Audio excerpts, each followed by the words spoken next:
They spoke about intent, right intent.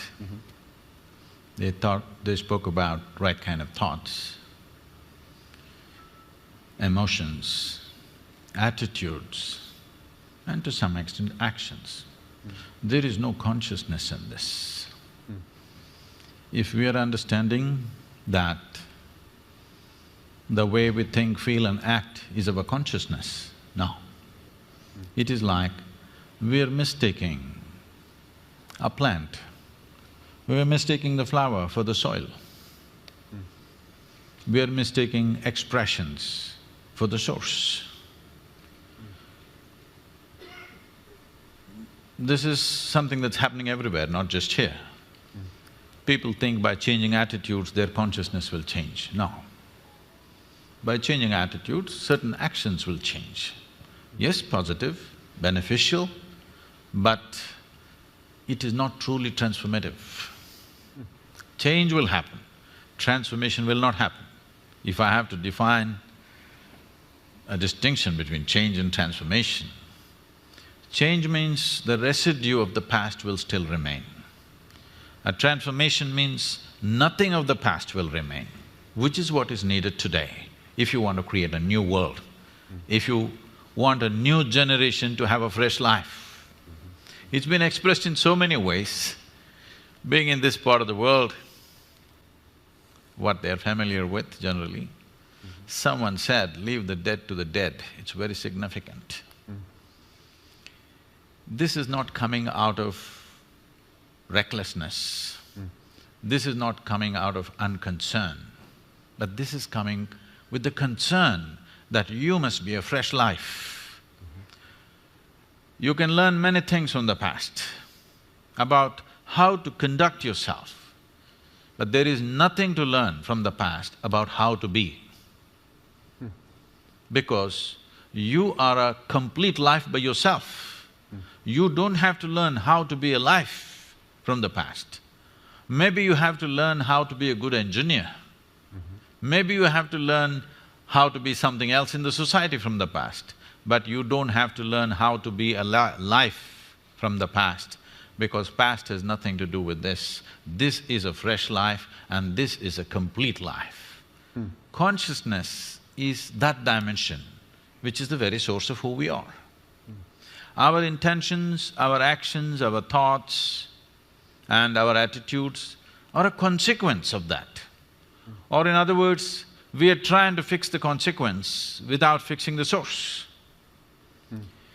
Now all these distinctions of variety of things that they said, gender discriminations, racial discriminations, every kind, okay? Somebody is a Hindu, somebody is a Muslim, somebody is a Googler, it becomes a religion after some time, believe me. Second generation, they will become a religion by themselves. Yes. I'm saying, you see a football match going on, it's like a religion, two different clubs. They're willing to fight and kill each other. It's just a game. So, where does this come from? See, the nature of being human is this. If you give me 2 minutes.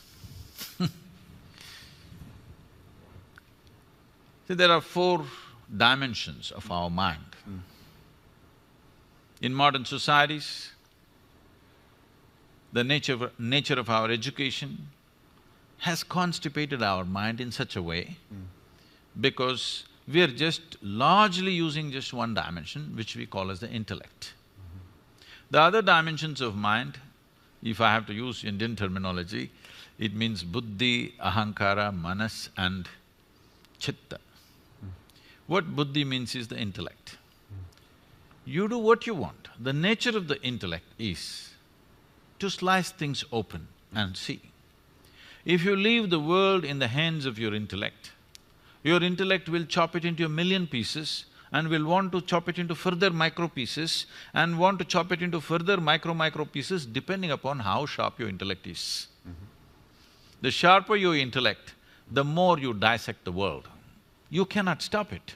because that is the nature of the intellect, and it's good. And it's good.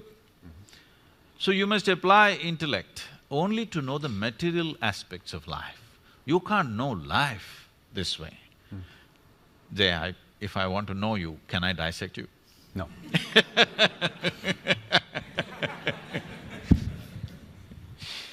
So, but if I want to know, if a doctor wants to know some aspect of you materially, what's wrong with you, he will take a biopsy and in a way, he opens it up and looks at it. It's okay on that level. But I can't know you as a person by dissecting you. I can't know you as a life by dissecting you. I can know a part of your body, maybe. Similarly, I can know parts of the world to make use of it, but I can't know life as such. So intellect has been over-eulogized. In the last 150 years, this is a European impact on the rest of the world, where we think our thought is supreme. Someone went to the extent of saying, I think so I exist or whatever. I want to ask all of you a simple question. Tell me, is it because we exist we may think? Or is it because we think we exist? Which way is it? Hello? Because we exist, we may think. Because people are in such a state of mental diarrhea all the time, non-stop it's going on, they think it's more of an existence than existence. But my head is all the time empty unless I want to think about something. So I know thought is not necessary, I can just live here without the thought. When I want, I will think, otherwise I'll keep quiet. Just like my hand, if I want, I use it, otherwise I keep it here. Similarly, you must be able to do this with your mind. Just because you lost control over your mind and you think it's everything because it's entering into every aspect of your life where it has no business. Thought has been over-eulogized by people. And the very nature of the thought is such that if you think, it must be logical. It cannot be any other way. Well, what somebody is thinking may look illogical to you, but they have found their own logic. The most extreme person that you have met, within himself or herself, they have their own logic, isn't it so? They are not speaking illogically as far as they are concerned. They have found their own kind of logic. Logic means it needs two. Logic means it needs division. Now, with logically you're trying to arrive at inclusive consciousness, it's not going to happen. Because you're using a knife to stitch, this is not going to work. If you use a knife to cut, it's efficient. You use a knife to stitch things together, you'll only tear it up further. So my thought and your thought, I'm telling you, whatever great meetings you have, conference… I've been to every kind of peace conference on the planet. What happens there? It's just short of war. After some time it heats up, on the second day anyway it's over, they all get drunk in the evening and they go home. If you make them stay there for a week, I'm telling you right there'll be a battle. Yes, it is true. I'm not saying this with any disdain. I made a sincere effort to participate in all these conferences at one time, believing they are going to lead to peace. But last 8 years ago, I decided I'll never again go to these events because people are professional conference attendees. They're making a living out of it. It's not about peace. So, the next dimension of intelligence is called as ahankara. Ahankara means identity. This is important, that in modern societies, we have not cultured our children to culture their identity. When I say identity, the fundamental identity for you is always your body. This racial thing that concerns him and concerns all of us. I'm darker than him, you know. I face it all the time, joyfully, but I face it everywhere I go. I have extra features which make me further discriminated.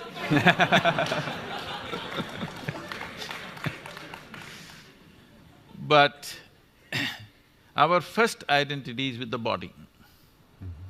When we identified with the body the color of the skin also becomes part of it. Why do we identify with the body? Because our experience is limited to this. Because your experience of life is limited to this, naturally you're identified with this and this is you and this is how you look. Somebody looks so different, whether in gender or because of race or because of maybe just fashion. Who knows what makes them different? But suddenly, this is me, that's you, it's established. But we sit here in this hall, whatever the color of our skin, whatever our religion, whatever our gender, we are inhaling and exhaling the same air. But we have no issue. Body has no problem. But the identity has a problem. You're identified with something. We have not cultured our children right from an early age that your identity should be universal. This is something in India, traditionally, before you start education for a child, there's something called as Vidyarambam, where the first chant that they must do is that my identification with the entire cosmos. Without this, you should not give education to a child, that is the understanding. Because education is seen as an empowerment. You should not empower a person who has limited identifications. Because it doesn't matter whether it's of individual nature or of family or of community or race, religion, nation, it doesn't matter. Once you have limited identity, you will cause disharmony, you will cause cruel things, thinking you're doing the right thing. I know the debate, the source of… the debate always goes to ISIS and things like this. I want you to understand this. These people, looking at their actions, you may be sitting here, I know I'm getting into a minefield. Sitting here, all of us think these are horrible people. But you must understand this, they believe they are doing the greatest thing that a human being can do. They're working for God. There can be no better employer. Not Google, God. Who you've never prayed to. Huh? That's my problem. But I'm saying, you should have seen this, you know, I'm sure you guys can Google anything. You must see, there is a press meet that the Afghan Taliban is conducting with the international media just before United States invaded Afghanistan. All these young guys with long beards and big turbans, they're all sitting like this and they're asking questions. Just then they had, bombed that Buddha statue and they made this thing that girls should not go to school and many other things. So these kind of questions are coming. Whatever you ask them, they say, in our book, in our holy book, our prophet, our God said this, we're just doing that. I was just watching these guys, I had tears in my eyes. These are wonderful guys. These are guys who are willing to die for what they believe in. But they've been screwed up by the scriptures. Yes, these are wonderful people who are willing to die for what they think is right, all right? A man who's willing to die for what he thinks is right is a great man, but look at the consequence. Simply because of limited identity. So this ahankara, this identity is what wields the intellect. If you hold the right identity, from an early age, if it's brought into us that your identity is with the entire cosmos, because nothing happens here without everything's involvement in you. We are sitting on this round planet which is spinning and moving at a great speed in the middle of nowhere. You don't know where it begins, where it ends, this thing. And look at us sitting here and talking. How many forces in the existence are keeping you and me in place on this chair? So there is no way we can exist without the involvement of all this. But talking about this intellectually is not going to help, because if you try to understand intellectually, you're using a knife, further you will divide. So there is another dimension of intelligence within you which can make you come to an experience of this. The next dimension of intelligence is called as manas. Manas means it's a huge silo of memory. There are 8 types of memory in this. I'll just name them, I'll not go into this. These 8 types of memory are referred to as elemental memory, atomic memory, evolutionary memory, karmic memory, sensory memory, and in the karmic memory there are two types. One is called sanchita and prarabdha. There is a bank of memory which determines the very shape and size of your body. There's another one which is right now in play. So two dimensions of karmic memory. Inarticulate memory, that there is memory but you can never articulate, but it's finding expression. When you see a chair, you know this is where you should sit, not there. You didn't think about it because there is a memory in you that this is where you must sit. When you see a glass, you know this is how you must hold. This is not simple. Without this knowledge, you cannot do this. There is an enormous memory which allows you to do almost everything automatically because an inarticulate memory is constantly in action. And there is articulate memory which is very minuscule part of your memory. The next dimension of intelligence is most important, this is called as chitta.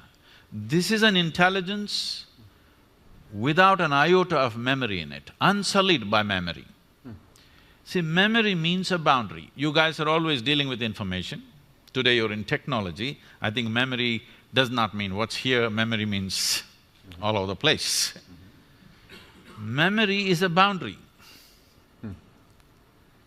What I know is always a boundary. What I do not know is a limitless possibility, isn't it? We have misunderstood the power of ignorance. Our knowledge is always bound within boundaries. Our ignorance is boundless. So always in the yogic system, we identified with our ignorance, never with our knowledge. This is something we must do in a technology company, because that's where the possibility is. That is where the new terrain is, in your ignorance, not in your knowledge. So, chitta is unsullied by memory, it's just pure intelligence. Right now, if you eat an apple, it turns into a human being. You cannot do it with your brains. Even your brains were created by what you eat, isn't it? There is an intelligence here which is capable of transforming anything to this because it is making use of the memory in the manas and making this happen. But the most important dimension of your intelligence is chitta. In today's education systems, in today's social conditions, there is no effort to dip into deeper dimensions of our intelligence. We're just too enamored with our own intellect and now using this knife to stitch everything. Well, you should know that even at Google, when we interview people, we have something called GCA that we look for, which is general cognitive ability. I suppose that would fall into that intellect dimension. Most of us weren't raised where we were told from an early age to identify with the cosmos. So is there any hope for us, or are we lost? See, identifying with the cosmos is just another thought. As a thought, it doesn't do much, it makes people little airy-brained and they'll start acting funny. You become new agey, you know, I love the cosmos. It's very easy to love the cosmos because it's not here with you. You got to love somebody next to you, there's lots of problems. See, this wanting to set up boundaries, the instinct of wanting to set up boundaries is so deep. You see a dog peeing all over the place, not because he has some urinary problem. He's building a kingdom, you know? It's a pea kingdom, but it's a kingdom, all right? He's building a kingdom. Every human being also doing the same thing because there are two dimensions of your intelligence. One is designed to create self-preservation. One aspect of your intelligence is designed for self-preservation, which is your intellect. The chitta, that dimension of the intelligence is designed to make you expand. Once you have come as a human being, this is your issue fundamentally. Whoever you are, whatever you are right now in your life, you want to be something more. If that something more happens, you want to be something more. If that something more happens, you want to be something more. I'm sure you guys want to set up Google Maps for Mars. Yes, if that happens for the entire universe, if it's possible. Because this is the nature of being human. There is one dimension which always wants to expand, another dimension which always wants to build walls. You build a wall, you feel safe, after 2 days you feel… you understand The walls of self-preservation are also the walls of self-imprisonment. You want to break it? You break it and you put a new wall there and you think this is great, this is freedom. After some time you feel that's not it and you want to expand it. These two dimensions are not opposing each other, they're not diametrically opposite to each other. They're complementary. There is only one thing about you which needs preservation, that's your physicality. This body must be preserved, because if you break it, you can't fix it. Everything else in you right now, suppose I take out all your thoughts, all your emotions, all your ideas, all your philosophies, all your belief systems and thrash them right here, break them into pieces. You can come up with fresh thoughts, fresh emotions, fresh belief systems, fresh philosophies, just like that. So all those must be every day put into the… what do you call them? The shredder. You must have a pulverizer, because shredder means they'll go again, pick it up and fix it. You must have a pulverizer for yourself before you go to bed. Today's ideas, today's thoughts, today's belief systems, today's experiences, you must leave the dead to the dead. Let me challenge that, because I thought something that Pavni said was very interesting. And she said almost the wound becomes the healer, or sometimes you hear the wounded become the healer. So you can take some of that. Can't you not transform some of those things that have been difficult and use that energy, use your intellect to do something for good? See, the experience of life can cause two things. All this is nice when small things happen. When really major things happen to you, the wounds are so big for people, they don't heal in a lifetime, many of them, okay? So, the choice is just this, the experience of life, whatever happens to us, you can either make it into a wound or into wisdom. You can either become wise or you can become wounded. If you become wise, you will become a solution. If you become wounded, you will also become one more problem. It's a choice we have.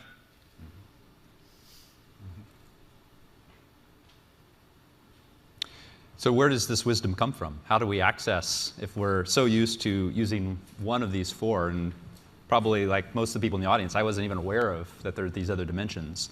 What's a starting point? What's a way to access beyond the intellect? See, it's like this. Right now there is water in this glass. This is definitely not you, yes? Yes. But if you drink it, it becomes you. What is it that you did with this water, that something that's not you became you? When you say inclusiveness, this is all you're talking about. Something that is not you, you want to make it a part of you in some way, isn't it? So this is right now not you, but if you drink it, it becomes you. So what is it that happened technically for you is just this. Right now, I'm asking you, you take your right hand, all of you, take your right hand and touch your left hand. Is that you? Hello? Touch the chair on which you're sitting. Is that you? How do you know this? What is the basis of this? How do you know this is me and this is not me? Here there are sensations, here there are no sensations. Or in other words, what you are saying is, whatever is in the boundaries of my sensation is me, whatever is outside the boundaries of my sensation is not me, isn't it? Right now this is not me, if I drink it and include it into the boundaries of my sensation, this becomes me, isn't it? Now, the boundaries of your sensations are such that if you make your life energies very exuberant, you will see they will expand. If it happened to you, suppose, it should have happened to many of you, there was a moment in your life when you felt so joyful, tears came to you. Did it happen to you? You were so joyful or loving, tears came to you. At such a moment, if you take your hand and just put it 6 to 8 inches away from your body, right here, loving tears came to you. At such a moment, if you take your hand and just put it 6 to 8 inches away from your body, right here, you will feel sensations. If such things did not happen to you, I can do something horrible to you so that you experience something. We can chop off your right leg. If you chop off your right leg, the leg is gone, but still the sensory leg may remain intact for a period of time. You heard of this phantom leg? Leg is physical, leg is gone, but the sensory leg is still there. This means sensory body has a structure of its own. If your energies become very vibrant and exuberant within you, your sensory body all expands. Whatever… suppose my sensory body became as big as this, now you become a part of me in my experience. If it became as big as this hall, all these people become a part of me in my experience, because my sensory body has stretched. We can do a small experiment. You okay to be a guinea? Hello? Yeah. What we will do is, with your eyes closed, you have to do this, but right now observe me. What you do is, with your eyes closed, just rub this briskly like this for 2 minutes, let me say, 1 minute, and briskly.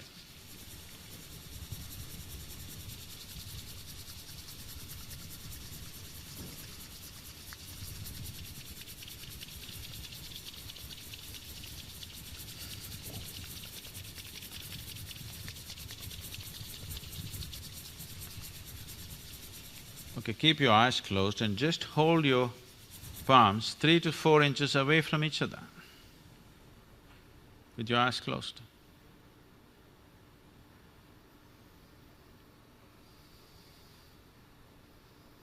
Something happening between your hands? Hello? Okay, please open your eyes. So just a little bit of rubbing, you didn't do it for a minute either, just 20 seconds. You rub it and suddenly something happening between these two hands, simply because of vigorous movement, the sensory body has expanded. You can feel something happening right here. You know why people are rubbing each other all the time? It's an effort to include someone who is not a part of you as yourself. If this happens,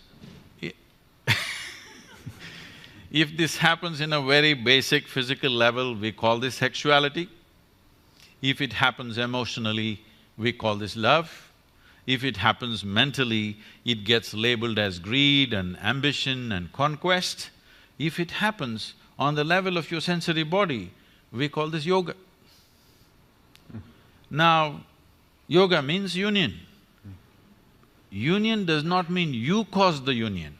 Anyway, it is happening as one. You allowed yourself to experience it. That means the walls of self-preservation you loosened up a little bit, that's all. Why you want somebody close to you, why you want a loved one in your life is, somewhere you want to loosen the walls of self-preservation where you don't have to worry about protecting yourself. Suddenly you feel one with them. And once you feel one with them, in some way you want to be in touch with them because you're trying to loosen up your sensory body in such a way that you can experience that which is not a part of you as a part of yourself. Now, this need not limit it to be one person or anything like that. This need not be biologically connected. If you can sit here with your life energies at its peak of exuberance, you will experience the whole universe as yourself. Then we say you're a yogi. And you had that experience 34 years ago. You talked about it a little bit yesterday. I'm just curious, for those of us that haven't had a peak experience where we've had this sense of union, what advice, what step would you take if we are at that place where we think, all right, I'm willing to try this out. I'm a skeptic. Don't know what the sensory body is. I had a little taste of it here. What would be the next step if we wanted to try for ourselves? See, let's describe what is being a skeptic. Being a skeptic means you don't believe anything unless it truly makes sense to you. Most people are just downright suspicious. But they think they're skeptics. No, they're not, they don't qualify as skeptics. They're just suspicious about everything. This comes from a certain fear within you that everything around you can be wrong. Suspicion means you made a conclusion about something that you do not know. Believing something positively or believing something negatively is not different. They are the same things. You believe something that you do not know. If you… skeptic means, whatever I do not know, I do not know. I don't assume things in my life. What I know, I know. I think everybody should come to this much sense and straightness in our life that what I know, I know. What I do not know, I do not know. It's perfectly fine. I do not know, it's a tremendous possibility. Only if you see I do not know, the longing to know, seeking to know, and the possibility of knowing arises. So if you're a skeptic, you're an ideal candidate. If you're a believer, we have to make you, debrief you. Because… Get the shredder out. because you assume too many things that you do not know. You know the geography of heaven, though you can't operate the local Google map. Well, good. Well, we'll be taking questions. They're suffering their freedom. What do you do with them? Wow. All right. Well, I'm going to invite anyone. All these identities Yeah. of religion, race, caste, creed, nationality is they're trying to set their own bondage. Because no bondage has been given to you by nature. You're trying to set your own bondage so that you feel secure somehow. And so that's part of the motivation Yes. that's driving All the these… attack. all these identities, being identified with the color of your skin, with whatever nonsense you believe in, and nationality, just a cloth, a flag, people will stand there and tears will come to them, isn't it? Just look at that. It really amazes me. And it's… on one level it's beautiful, on another level it's super ugly, that you get identified with all these kind of things. People can get identified with a symbol, with a word, with just about anything, all right? So you're trying to create some artificial boundary of your own. Once you create this boundary and you have another boundary, I have my boundary, when they meet, we clash.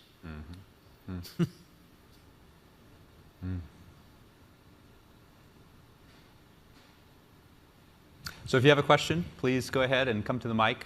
And again, we're trying to think about this topic of inclusive consciousness. You've heard a lot of things shared from our VPs and also from this conversation. So let's hear what's on your mind based on all this. Over here. Okay.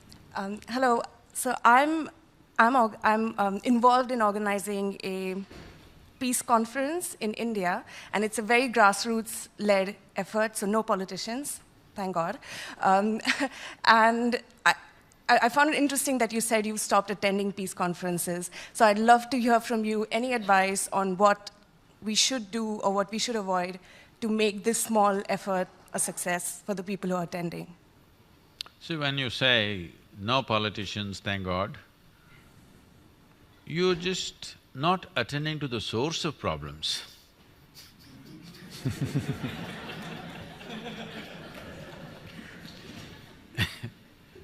Politicians are not another breed of people.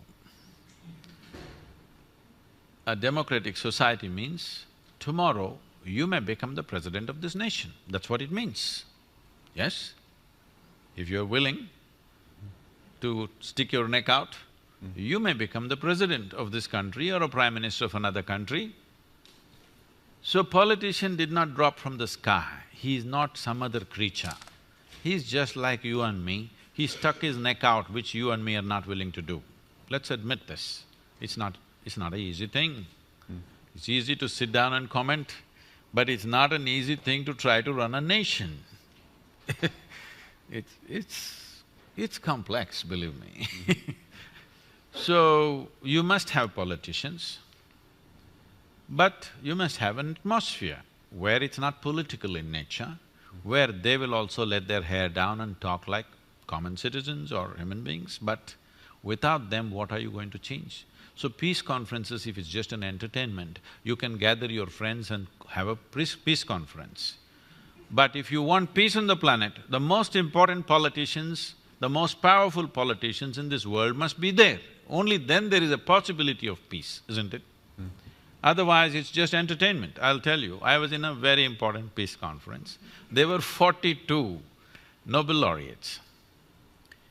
Each one of them pulling out 10, 20, one of them 44, 45 pages of printed sheets without even looking up at anybody, just went on reading their speeches from morning to evening. And slowly the hall was becoming peaceful.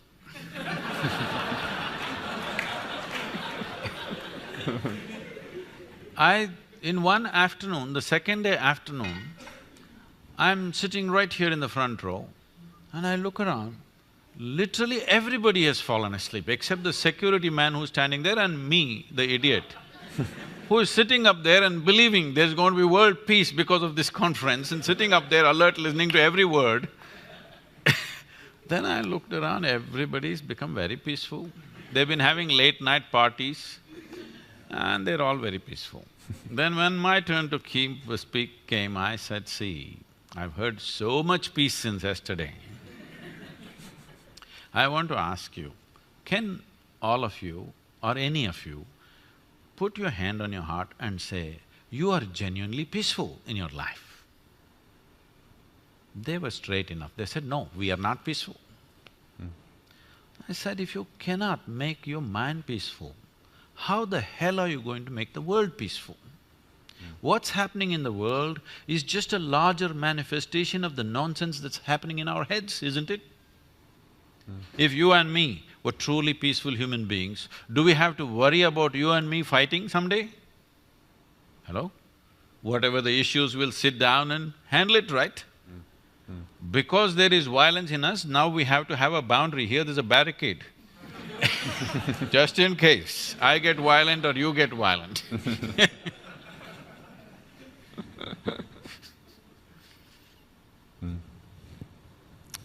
How about from this side?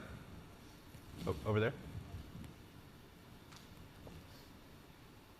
Hi, just a very basic question. You mentioned that before we start education of our children, we should try and make sure that their identity is the cosmos. But how do you do that when we ourselves are so hardwired? I mean, how do we tell our children that their identity is more when my own thinking is so limited, when my own identity is so limited? How do I pass something like that to a child when I am not capable of doing that myself? Limited. How do I pass something like that to a child when I am not capable of doing that myself? Anyway, whatever you tell your children don't listen to you, you better If you have them on the way, I'm telling you, forewarning you, they don't listen to a damn thing that you say. But they observe you. They pick up things from the way you're behaving. If you don't show that in your life, your teachings will be hated after some time. Yes, see, this is most unfortunate. I just see this happening to so many people. When they have a child, these parents, they did everything possible to the child, they thought this is their life. Not just changing diapers, so many things, everything possible. They thought they're living for this person. As this person becomes bigger, and in their over-concern about how this child should be, trying to teach him the best things in the universe, which is not true in their lives, slowly you see by the time he becomes a teenager, he avoids them. If he wants to share something, if he wants to listen to some sense, he goes to his friends, never to his parents. Not everybody, I'm saying, but largely it is happening. Because they don't make sense. They talk things that doesn't make sense. People ask me, keep asking me, Sadhguru, how did you become like this? What is the sadhana you did? You just played your life and you're like this. This is all I did. I strive to remain uneducated. It's not easy, believe me. From the day you're born, just everybody around you is trying to teach you something that did not work in their life. You can clearly see it's not worked in their life, because if it had worked, they should have been joyful and ecstatic. It's not worked, they've become long-faced, but they're teaching you all kinds of best things, love the universe. It's not going to work. You don't have to say a word. I will tell you. Is it okay? I can share something. Sure. I brought up my girl alone. At the age of 7, she lost her mother. So, one rule I put, she's been traveling with me since she's 4.5 years of age, okay? I'm sorry, since she's 4.5 months, not years. 4.5, I sent her to school. With little infant, she traveled with me. And I made one rule wherever I went, always stayed with many families all over the country. I always told everybody, never teach her anything. No ABC, no 1, 2, 3, no rhyme, no nonsense. I don't want anybody to teach her anything. People thought, this is strange, what Sadhguru is doing. I said, just leave her. By the time she was 18 months, she was speaking 3 languages fluently because nobody messed with her. And she grew up joyfully, went to school, everything. At the age of 13, something she was disturbed at school and she came back home, and one day she said, "You're teaching everybody so many things, you're not telling me anything." I said, "Well, I don't do anything unsolicited." I've been waiting, it's all right, now you come. There's only one thing you need to know. I said, never look up to anybody. She looked at me, "What about you?" kind of thing in her face. I said, not even me. Never look up to anybody, never look down on anybody. That's all you have to do with life. Never look up to anything or anybody, never look down on anything or anybody. Suddenly, you will see life just the way it is. Right now, something is high, something is low, something is God, something is devil, something is virtue, something is sin. You divided the universe in a million different ways and then you're trying to fix it, it's not going to work. The instrument which broke the world into pieces is your intellect. With that you're trying to fix everything. It's not going to work. Now, this racism thing, it's disastrous that in 21st century, every day there's a shooting. I think this has been happening all the time, only now because of cell phones and Facebook, it's out there and everybody knows. I think it's been happening right through, all right? At one time it was happening legally, now it's been happening illegally. Now, this kind of things are happening because we are using our intellect to fix the problem. You're using a knife to stitch, this is not going to work. You just live that way. Whichever way you live, your children will grasp it and they'll make a sense out of that in their own way. And maybe they'll fall this way or that way because you are not the only influence upon them. You better know that you're going to be a mother, you must know this, you are not the only influence. There are all kinds of people and there's Google.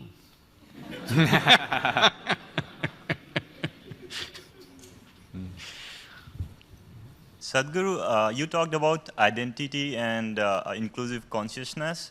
So I want to know, let's say like you talked about the sensory body and feeling that everyone is part of you kind of thing. So where does the role of action comes in? So if I do something, do I identify myself with what I did? And let's say if I feel that you are or everyone is part of like me or the whole cosmos and you do something, is it you doing something, cosmos doing something, me doing something? Where does the action comes in picture? Action comes in picture. See, this is the beauty of our existence. In this existence, in this cosmos, we are not even a speck of dust, that small we are. But still, creation has given us an individuality, an individual nature, that we can experience these things.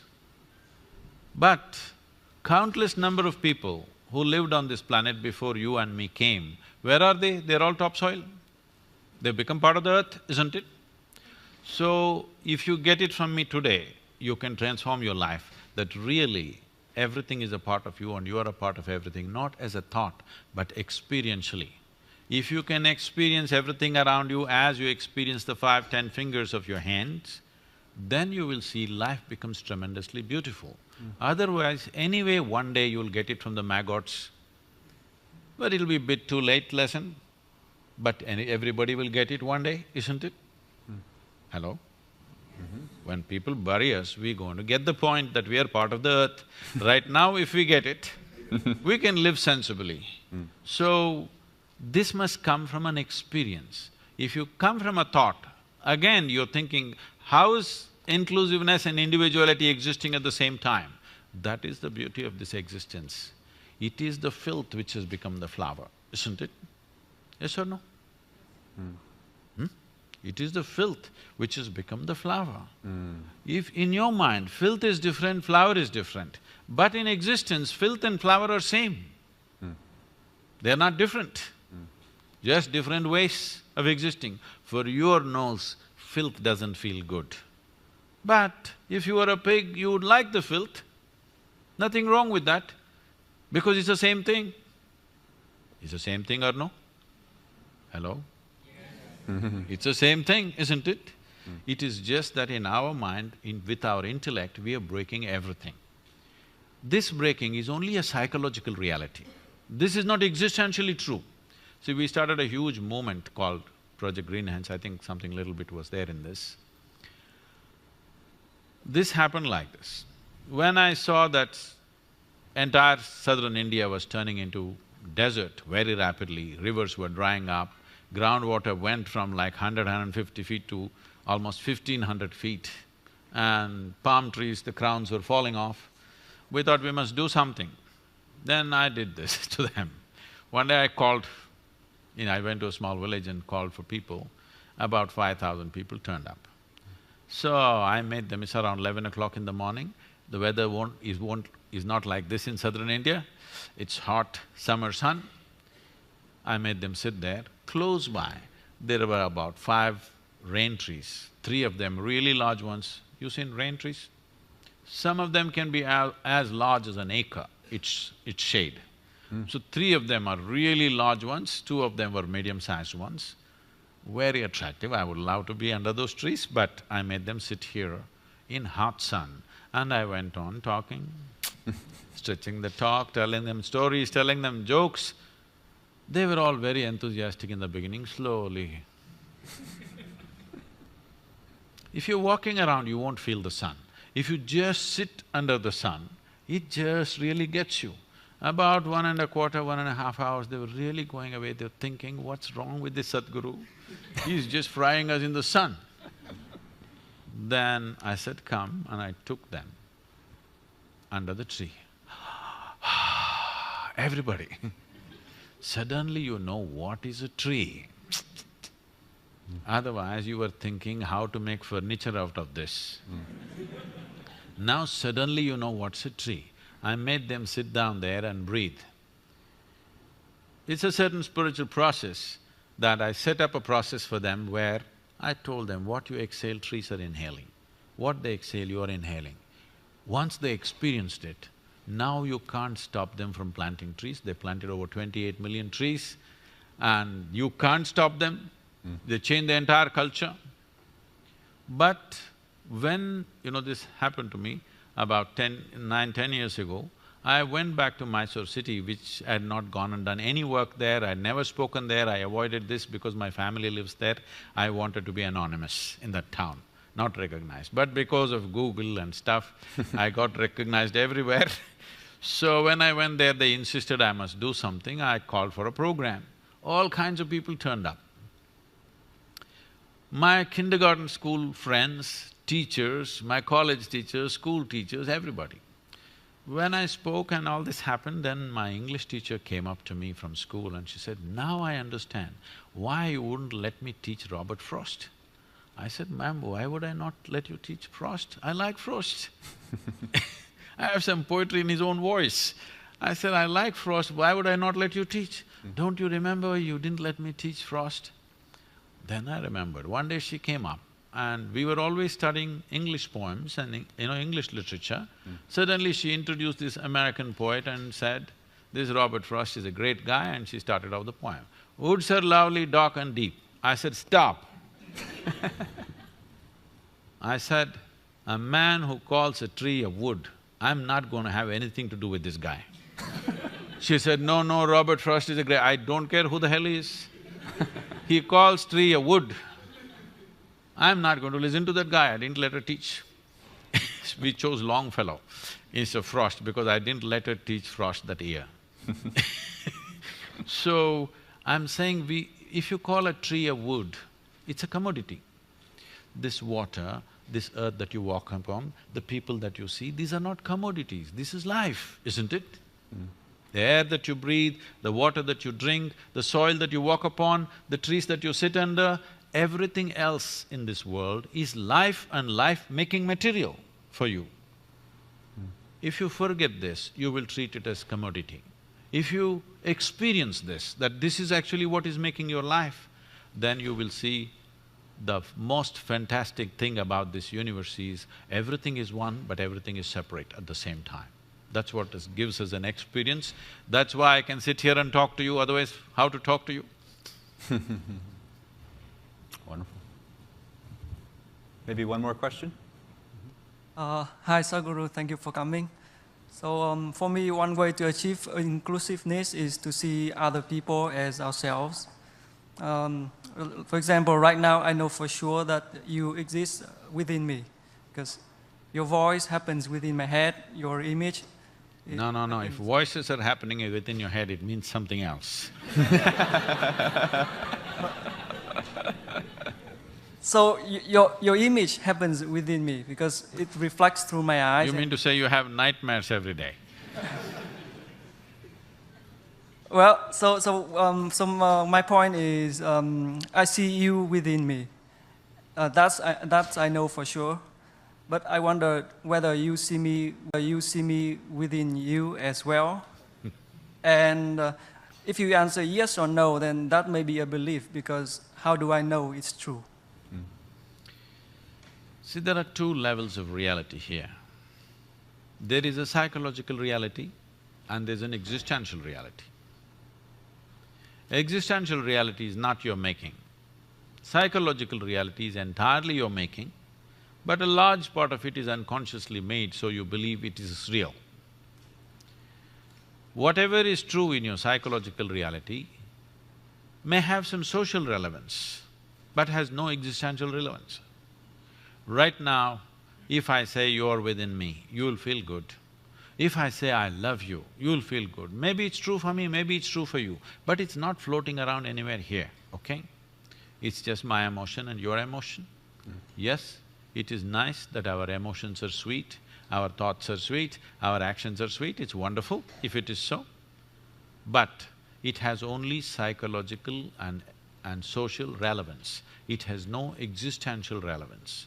If you want to know life, you have to step out of this bubble called psychological reality and step into existential reality. Then only you have a taste of life. Otherwise, you are just a bundle of thoughts, emotions, ideas, opinions, and now I'm there in the… in all that. So, what I would tell all of you is, instead of thinking about it, instead of analyzing it, an experiential dimension has to happen. If you're willing to dedicate 28 to 30 hours of focused time, we will give you tools with which you can make this happen for yourself. This is not some empty talk, this has happened to millions of people. This has worked. And I must tell you, first 21 years of my work, as a rule, I never appeared in the media. Of course, I didn't have a website. Never put up one poster or banner or even a brochure. Only by word of mouth, millions of people came. Obviously, it must have worked for them to bring their family and friends. And now I'm not promising any miracle. I'm not taking you to heaven. I'm telling you the source of all your problems is you, not somebody else. I'm saying it's hard talk. It is not some miraculous promise of going to heaven, some la-la land is there and everything will be fine for you. No.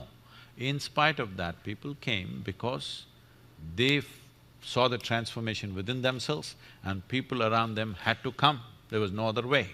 So I'm saying, this is a technology of well-being. We are handling our external well-being in a scientific way through many means of technology. Why is it that we are so crippled when it comes to our interiority? We are trying to handle it through our emotions, we are trying to handle it through our philosophies, we are trying to handle it through our ideologies and belief systems. No, it's time you approach this human mechanism in a scientific manner. How to make this into a full-fledged possibility? See, every life in this world is only trying to become a full-fledged life. Whether it's a worm or an insect or a bird or an animal or a tree, all they're striving for is to become full-fledged. But we know what is a full-fledged worm, we know what is a full-fledged insect, we know what is full-fledged everything, but we do not know what is a full-fledged human being. Because even if I make you the king or queen of this planet tomorrow, still you will aspire for the stars. Because there is something within you which is longing to become infinite. If you're longing for infinite, you can't go about conquering space, it's not going to get you there. The finiteness to you has come to you only because your identification with your physicality, because the nature of physicality is a defined boundary. Without a defined boundary, there is no physical nature. But is it true that this physical body you slowly accumulated? Is it true? Or were you born like this? You accumulated this? What you accumulate can be yours, it can never ever be you. Or in other words, you are living your life without experiencing the life that you are even for a moment. Your entire involvement is with your physiology and psychology. Each time it changes that you experience the life that you are. This life that you are doesn't come with boundaries, it's only the body. It is boundaries and you must stick to the boundaries. It's very important, don't expand it too much. Thank you very much. Thank you.